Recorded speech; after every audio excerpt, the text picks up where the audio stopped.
नाम जप का समय यहाँ पूर्ण हुआ है। आशा है आप सभी ने नाम जप की अनुभूति अवश्य ली होगी। ये अनुभव आप फेसबुक और यूट्यूब पर कमेंट में डाल सकते हैं। हम उसका आगे के सत्संगों में विश्लेषण लेंगे। कदाचित नाम जप के समय आपको कुछ कठिनाइयों का सामना करना पड़ा होगा।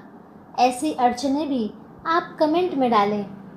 आपकी शंकाओं का समाधान हम आगे के सत्संगों में करेंगे। प्रतिदिन जो ऑनलाइन कार्यक्रम होते हैं उसके विषय में हम जान लेते हैं। सुबह 10:30 बजे से 11:15 बजे तक नाम सत्संग ये कार्यक्रम रहता है।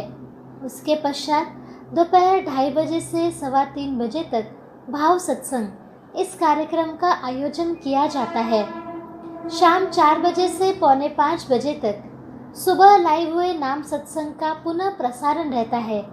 शाम 6 बजे से 6:45 बजे तक बच्चों के लिए बाल संस्कार वर्ग का कार्यक्रम होता है और रात 9 बजे धर्म संवाद ये कार्यक्रम रहता है, जिसका पुनः प्रसारण अगले दिन दोपहर 1 बजे होता है। आपसे विनती है कि इन सभी आध्यात्मिक कार्यक्रमों का लाभ आप अवश्य लें तथा अपने मित्र और परिवारजनों को भी इसे देखने हेतु प्रेरित करें। भगवान श्री कृष्ण जी की असीम कृपा से हम इस सत्संग का लाभ ले पाए, इसके लिए हम भगवान श्री कृष्ण जी के चरणों में कृतज्ञता व्यक्त करते हैं।